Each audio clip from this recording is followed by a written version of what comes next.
okwagala mukubireko mu ngalo.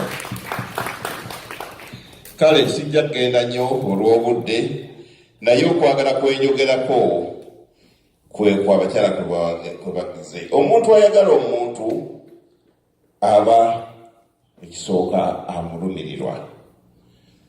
Omuntu aba ayamba, ate omuntu oyo aba alumirwa. Omuntu okulumirirwa n'okulumirwa bintu bibiri bya njawulo.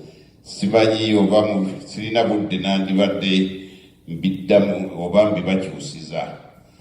Omuntu ayagala omuntu adduukirira. Mwamba Ddungu kyayongeddeko bulungi oba muki bubi. Omuntu ayagala omuntu asaasira. Omuntu ayagala omuntu asabira. Omuntu asabira omuntu obulungi. Omuntu oyo okwagala kuleeta essanyu, kuleeta emikwano, kuleeta olumu, kuleeta ate oluganda. Njagala weekube mu kifuba gwe wooli olina kwagala kwa kikaaki. Mulimu abantu abalina okwagala nga najjanga oba nze ndaba bubi. Waliwo abazungu b'osanga ntonze eggwanga tulajja n'akutulira n'abanga amwenyerera ate naye nga tamwenyeza ate neyeekaba oba mukigenderera. Okwagala okwo kuli feeke naye njogera kwagala okuli genuine nga toliimu bukuusa. Kiringa balugana nti yagaliza munneemirembe, buuza ku muno omubuuze nga ddala omubuuza nga kyomubuuza okikola ki okitegeeza. Ffe twakulira nze nalaba abantu bakadde baffe ab'edda baalinanga okwagala. Nyinza okubanyonjolayo ekintu kimu. Nze nakulira nnyo ewa jjajjange Samwiri Baragadde.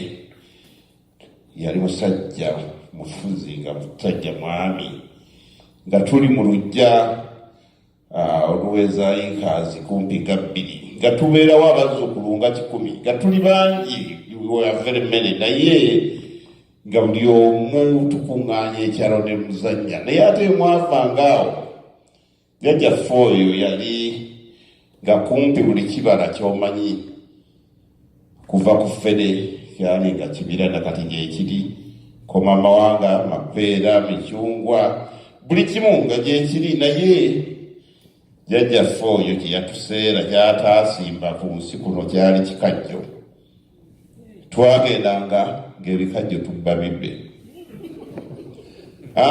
Ngezaako balaga okwagala mwakuŋŋaanyanga ssente ntono nnyo. Omusajja yalimanga ebikajjo nga muyita Janatiyo Mayanja, nga mubuulizi wa njiri mu kkanisa ewaffe okuyaga gye bayita eyendi mulaba, ng'alina ennimiro ze 3 ez'ebikajjo. Janatiyo bannammwe abamu we baagenda okugula bwe yakwatanga lino ne mumanya nti agenze kuyinja eri, 5 ne mugenda naye, 8 ne mugenda sayidi eno, nga bamanyi eyo kyalaale nga balina kubbayo bibbe musisinkane. Bwe yagendanga eno ng'ate mwe mujja kuyita eno. Naye nze olumu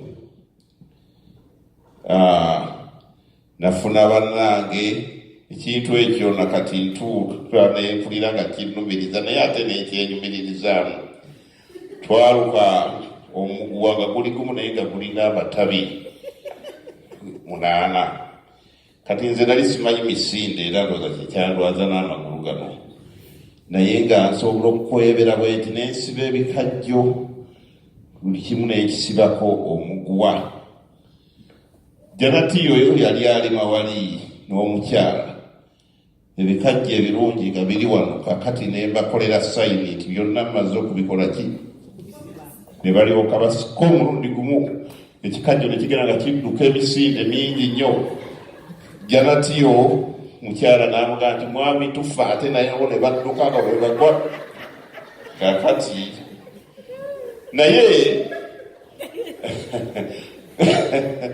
guba biseera bino oli ekikajjo Janati abaana yabasomesanga ku bikajjo kyokka ng'ebisinga tugabibbe naye twakula nga Janatiyo ffenna atwagala ate era yatukuza.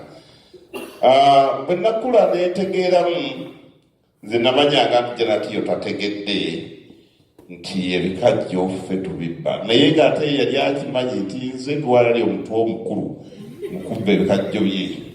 Afiridde ku myaka nga 95 nga n'amaaso gaziba naye yaŋŋamba nti naye mwana gwe teri mwana yambonyabonyanga kuwabba ebikajjo byalina okulakula naye ng'akyogeza essanyu n'okwagala. Bwe natandika okukolako nange nempa Janatiyo ebirungi okulaba nti mukola ki nsasula ekyo kyeyakola ki. Janatiyo yatuuka okwerabira abaana be bazaala nga bwayogera nti oyo Mayanja ono Keeti Jooni naye nze bwe najjanga ng'awulira ddoboozi laga nti oyo mmemme kyera nga nankwata kyenkutte era bwe yafa ndi wano naye nembaga nti abange ekyomukisa omulungi Mukama nnyambi nfunawo kenfunye nemmaliriza amalaalo ge n'alabika bulungi kubanga yatukuza mu mbeera okwo kwetegezaako bagamba kwekwagala okwannamaddala. Naye njagala weebuuze oyagala okwagala kwennyini okwa Janatiyo. Oyinza okuba otudde ne munno naye bw'ayambala olugoye olulungi ng'olwamaama ono galubingeemugala omuli tolinaamu ke mulimu ekkoona mu mutima. Bannange nzize obbazaamu amaanyi nga omukulu omu gye nasabiranga nti leero nzize obbazaamu amaanyi sebo watalire bulandi olulayi nti nzize obbazaamu amaanyi olwaleero mube n'okwagala okutaliimu kkoona naye okwagala okuli genuine. Abasomi b'ebitundu bannaye mbeebaza omwami Lule Ssegunza n'omwami Richard Kalule. Nze nali manyi nze kanze mmanyi Oluganda naye mubakubireko mu ngalo basomye bulungi nnyo. Ekitundu kye basomye Matayo 6:1-4 kiraze ebintu bingi kubaddemu okukola bakulabe. Edda twagiyitanga kabampaani kankole kino basobole okukola ki naye ng'otokikozeseza kwagala wabula okikoze ensi esobole okukola ki. Ne mubanga okweranga kwe kwekubira obulango nakoze kino ne weemulisa ndowooza yenjogera y'ennaku zino. Naye ekitundu kitugamba nti muyambenga abali mu bwetaavu. Bannange ensi erina obwetaavu si wano wonna gwokka naye n'ewaffe bwe bayinza okuba nga bakadde bugabe bali mu bwetaavu naye ng'oli wano tolina kyogamba nti mukadde wange yakuza yandera naye muyambye etya kaabe muntu gwe wakula naye ku kyalo nga nze bwe mbagambye Janatiyo muyambe osobole okuba ng'osasula empeera. Mube nga temuli bannaafuusi. Abantu bangi oyogera naye ekintu leero ng'atunudde ku kkono naye ng'ebirowoozo biri ku ddyo. Kwega oba ku 95 oba ogenda south yaba agenda north. Kweganga muli parallel. Omuntu alowooza ati gwolowooza ati olina muntu naye nga nze gyambagambe nze bwe gamba nti leero ojja kukola kino oba sijja nze basikwagala bayinza bwe sikufeekinga nti osula ku mwoyo nga lutukuba no nkugamba nti nogundi olw'ensonga ABCD kwagala kuba sifeekinga nkugamba obonkyawa nonkyawa naye nga neeyozezaako ki ekkukumu temusiba kintu ku mwoyo wabula tambula nga oli muki ate beera nga teweeyagaliza wekka na wekka, wabula bw'obanga olina ekirungi kyagaliza ono kyagaliza oli, musobole okutambula nga mu nsi mulina emirembe. Mukole bulungi ku bannammwe, Mukama alibasasula. Mukama bw'okola ebirungi toyinza kumanya ngeri gyakusasulamu. Reverand ono yamanye wange entebe si walungi naye wansanyusa wange. Nze wange wakuŋŋaanira ng'abaana ekyalo kyonna abawera 100. Era bwe mwana we yabulanga ebizindalo nebiranga ebizindalo omwana abuze biki naye nga baga nti mutuukeke wakiguli bwabulaawo then problem egudde. Naye Mukama agenda okulaba nga nsitudde pola yinza okuba kakati ndi munene okusinga abasinga obungi. Twakyo temukikubirako mu ngalo. Lwaki? Lwa Mukama kiki ebintu byakola ki byagenda akola. Toyinza kumanya ensasula ya Mukama ebintu byakola abisasula mu mbeera ye yanjawulo. Oyinza okuba nga oli wano naye nga tomanyi, weekanga bwekazi ng'oli wano naye nga byoyiseemu bingi. Ate mwagaliza abantu, tofeekinga. Nze lumu najja wano nali ngenze mulumbe tera nnyo ogenda mu nnyimbe z'abantu.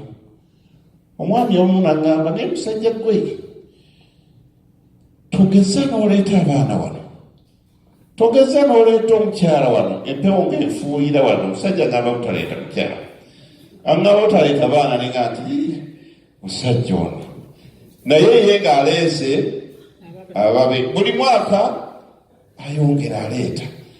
Nenga ati omwana w'abandi namugye waabwe nalagaana nakola ki n'abaana mbalina. Ensi etunda byayo okujja mu Amerika, ate nze nzirira abange bajje kuba bajja kwonooneka.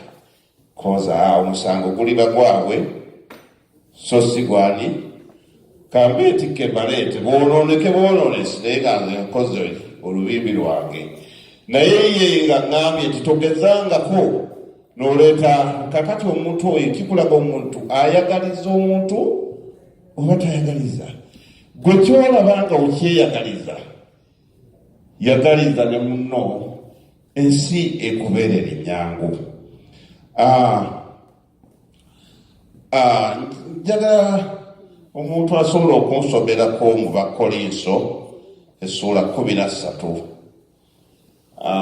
Ani amanyi Oluganda? Maama Nabiiro n'osomerawo bikula peegi 1118.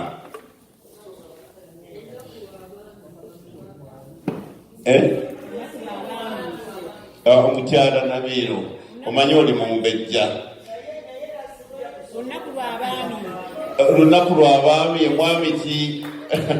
Mwami Lukyamuzi peegi 1118.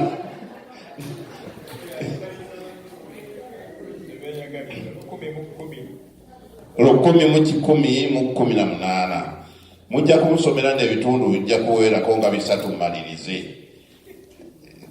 Si biwanvu. Olunyiriri olusooka paka ku lw'10. Kale katusome. Bw'enjogera n'ennimi z'abantu n'ez'ababalayika naye ne siba nakwagala. Nga nfuuse ekikomo ekivuga n'ebitaasa ebisaala. Era bwe mba ne banne bonna ne ntegeera ebyama byonna n'okutegeera kwonna, era bwe mba n'okukkiriza kwonna n'okuggyawo n'enzijawo ensozi, naye ne siba nakwagala nga siri kintu. Era bwe ngabira abaavu bye nnina byonna kubaliisanga, era bwe mpaayo omubiri gwange okwokebwa, naye ne siba nakwagala nga siriiko kyenkasizza. Okwagala kugumiikiriza. Genda mpolawo. Okwagala kugumiikiriza. Bano baani abagumiikiriza? Omuntu ayagala omuntu agumiikiriza munne. Ekyo kyogereko. Kakati kandaba abali ababiri, mwami Kizito n'owuwe. Oyinza okuba nga omu ku mwe alina obuntu bwe obuzeezezze kuba mwalabagana bukulu. oba amala okutuuka omu n'ajjayo akapodyo ke yakula nako, naye oli n'agumiikiriza. Okwagala omuntu olina okugumiikiriza muno, sebo genda mu maaso. Okwagala kulina ekisa. Beera n'ekisa eri omuntu. Okwagala tekuba na bujja. Toba na bujja eri muntu, wabula weegombe mubuuze nti nno waayi kino kiri kitya kisobole nange okukola bwetyo. Sebo genda mu maaso. Okwagala tekwekulumbaza. Teweekulumbaza. Mulimu abantu abeekulumbaza ng'omuntu mukalumu kwegambaga yeekulumbaza. Oba kwekulumbaza mu kutegeera mu nsi beerawo nga toweekulumbaza. Taata genda mu maaso. Okwagala tekwegulumiza. Teweegulumiza. Abantu bamubira obusumbi n'alanga kwegulumiza mu kitegeera. Taata genda mu maaso. Okwagala tekukola bitasaana. Tokola bitasaana. Kola ebyo byokka ebikubeeza mu bantu banno. Tekunoonya byaku. Teweenoonyeza bibyo kye nayogeddeko nti tonoonya bibyo wabula n'ebyabanno binoonye. Teweeyagaliza wekka. Tekunyiiga. Tonyiiga wadde ekigambo ekyo kizibu. Okunyiiga kubaawo naye kakkana okomewo. Tekusiba bubi ku mwoyo. Tosiba bubi ku mwoyo. Kusiba obubi mwoyo kye mbagambye kinze njatula. Mbuulira nti gundi wategedde ABCD kino sijja kunyiigira, nja kwebaza nti weebale nnyo, weebalire ddala. Sebo kiweddeyo. Tekusanyukira bitali bya butuukirivu. Tosanyukira bitali bya butuukirivu. Naye kusanyukira wamu n'amazima. Sanyukira wamu n'amazima. Kugumiikiriza byonna. Kukkiriza byonna. Gumiikiriza. Abantu bagumizikana. Njagala mbawo ekyokulabirako. Oyinza okuba ne munno ng'alina embeera gy'otosobola kukkiriza. Nze nnyinza obbagamba nalina akavubuka nanywanga sigala ate nga namwenge gunywa, naye nagenda nga weefubiriko obuliri noyebaka ne munno gw'osula naye alufu eya sigala n'omwenge combination eyo ndowooza nga newosabusa ogiwulira nga tekola ki. Naye Mukama yanyamba omwaka bwe gutuuka w'20 konzeri New Year's resolution kanve ku sigala wadde wakyaliwo ekigaanyi naye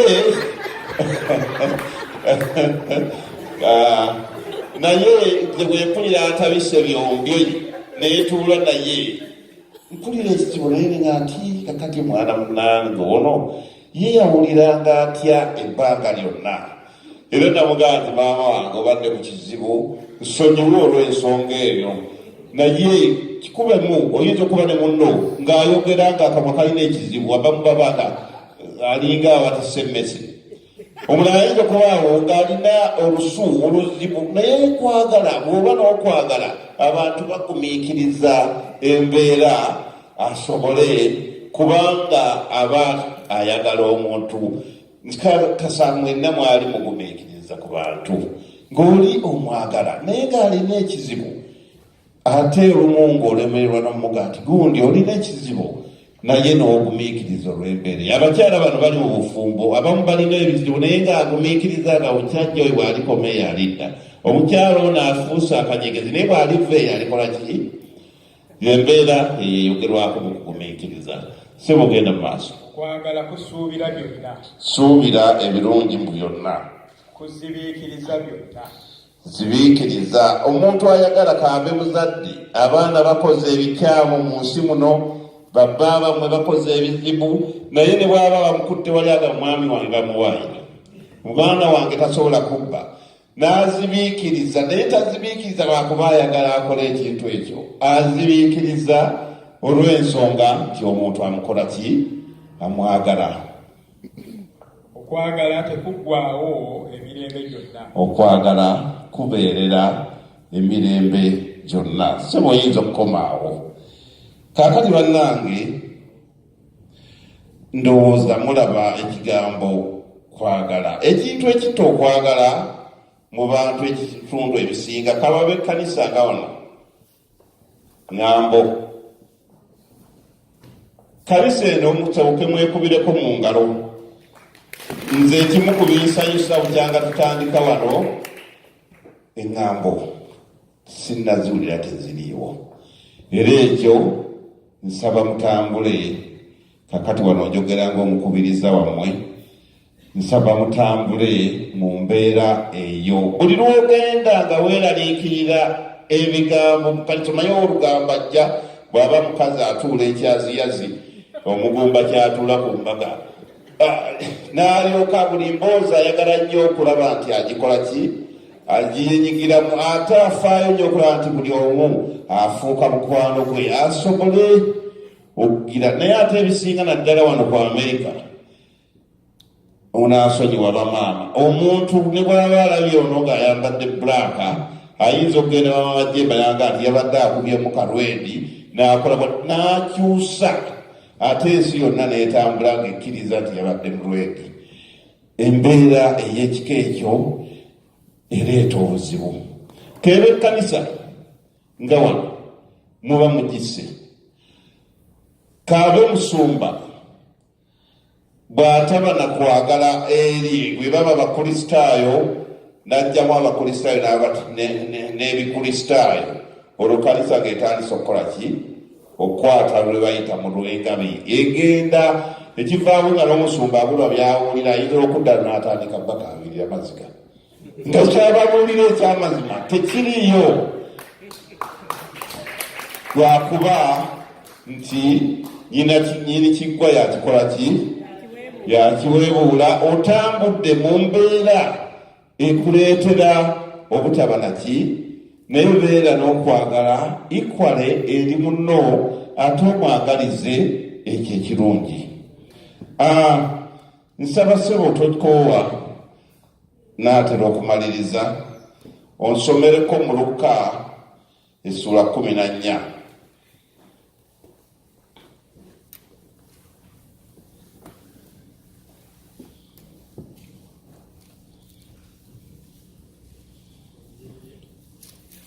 Olunyiri lwa 27 olutuuke ku lwa 35 watono nnyo n'atera okufundikira. Mpapula 10:18.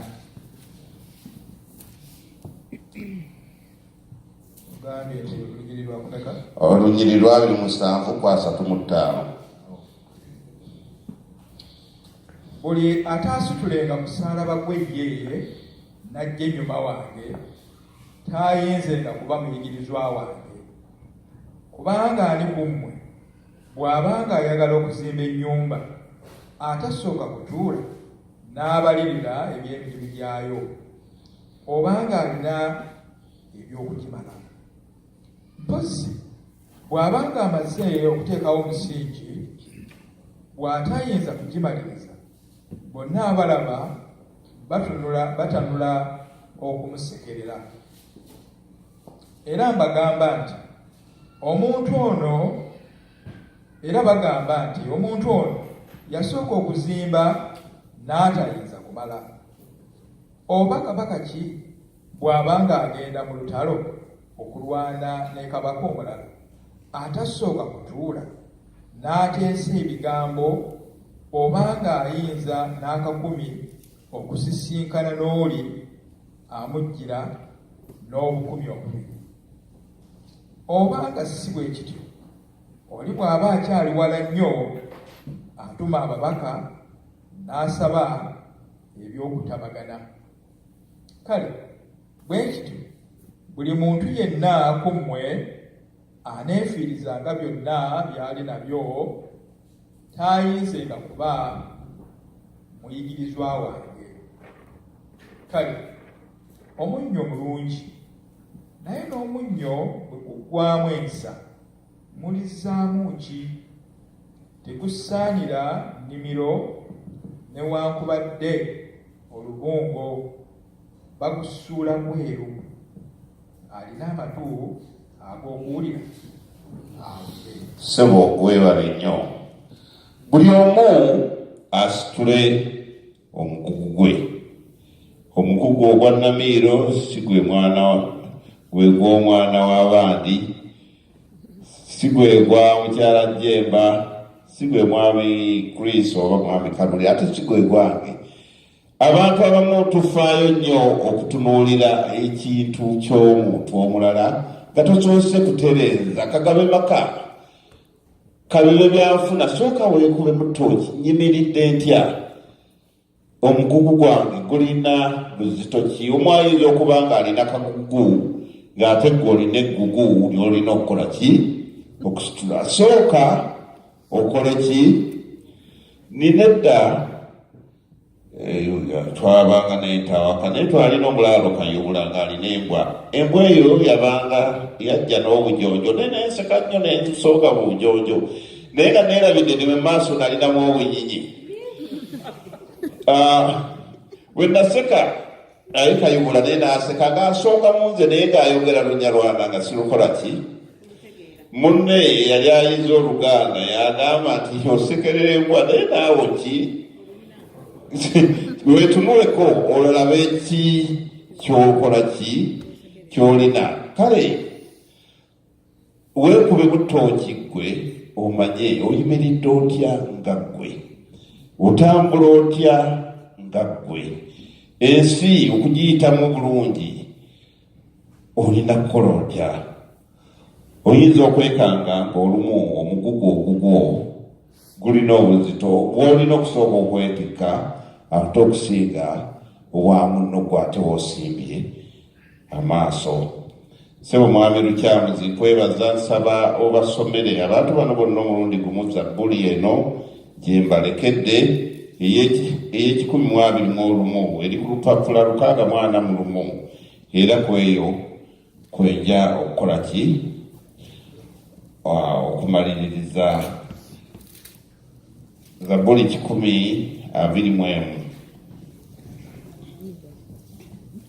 Mapula Lukaaga mwana mulume nakoze ntyo fuleme kulwa naali musa amaaso gange eri ensozi okubeerwa kwange kulivaawa okubeerwa kwange kuliva eri Mukama eyakola eggulu n'ensi taliganya kigere kyo kusagaasagana akukuuma taabongootenga laba akuuma Isirayiri taabongootenga so teyeebakenga Mukama ye mukuumi wo Mukama kye kisiikirize kyo ku mukono gwo ogwa ddyo enjuba terikookya emisana newankubadde omwezi ekiro Mukama anaakukuumanga eri obubi bwonna oyo y'anaakuumanga emmeeme yo Mukama anaakukuumanga amagenda go n'amadda okuva leero n'okutuuka emirembe gyonna bane munkubireko mu ngalo nsaba Mukama abakuume muleme okugwamu ensa Mukama abakuume nga amagenda gammwe n'amadda gammwe mutambulire mu kisinde ekyo ng'ebigambo bya Zabbuli eyo bwe biri nga mulina okwagala okubeerera okwagala okutaggwaawo ate okwagala ekirungi tekugula sente kuli free nange ate munjagale goyinza okugamba nti njagala oyo ataabuulidde tujja mwagala nange muntwaliremu abo munaayagala Musumba nkwebaza olw'ekiseera kino ate ne Katonda mwebaza olw'okunsobozesa okuba nti mumpuliriza ate era nkakasa nti mulina kye mugjeemu Mukama abeere nammwe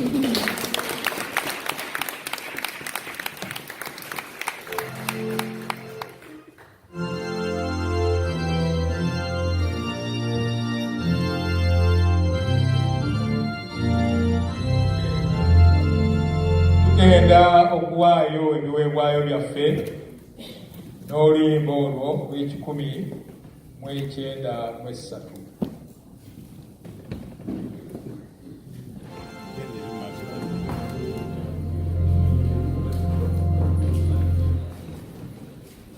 abaami abategekeddwa okukola ku kigambo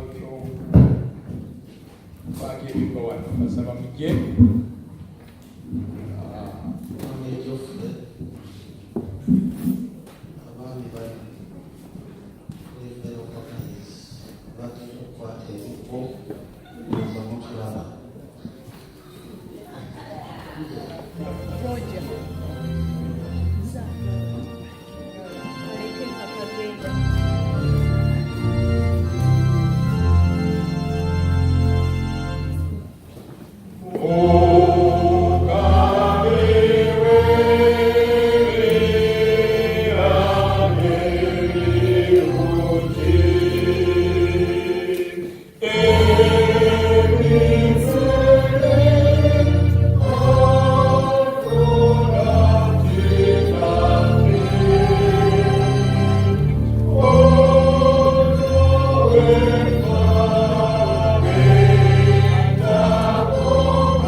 tusabire ate oluvannyuma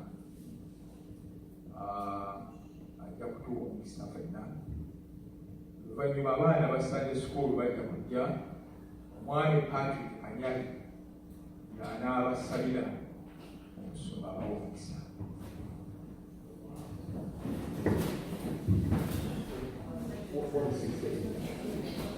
ekyo batuwa oluyimba lwogi ate abaami kufa abakotembe olimba kikumikamana Yesu alikugawana abaami mutulaba wetuweze mutukumireko mu ngalo abaami.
Katonda waffe ayinza n'owakisa ekingi, tujja mu maaso go enkyero lwaleero. Omuddu wo Dawudi mu Zabbuli 115 yagamba siffe Ayi Mukama siffe, wabula erinnya lyo lisaana okugulumizibwa. Nti kiki ekinakyogeza abamawanga nti Katonda wammwe ali ludda wa? Nkwebaza nnyo olunaku luno lw'otuwadde ku Ssabbiiti eno ey'okugwa kw'omuntu, n'obeera abasajja abaami mu kkanisa eno. Nkwebaza olw'ekibiina kino eky'abasajja abakristaayo mu kkanisa eno. Nkwebaza olw'engeri gy'ozimbye obuweereza bwo mu kkanisa eno. Ffese bwe tunakkakkananga ku bigere byo bwe weerabye. Nkwebaza olw'obukulembeze bwabwe. Abasajja bano mbasabira zibawenga ekisa, bakulembeze mu Mwoyo Omutukuvu mu mirimu gyabwe mu maka gaabwe. Soomooza ebyo basoomooza, yanguyaako ebyo ebibadde ewala gye bali. Mbasabidde ogagaze mu gy'emikono gyabwe. Bano n'obayimusanga mu kkanisa eno, ekibiina kino kineegattibwako abantu bangi nnyo, era abasajja n'otujja mu maanyi ng'otuza mu maanyi. Ssebo bano nkwegayiridde mbayingiza mu mawanika g'amawanga gano, tewabeerewo obulamu bwo. Tereeza ebyabwe, tereeza obulamu bwabwe, amaka gaabwe, empapula zaabwe, gyamu okweraliikirira kwonna. Challenge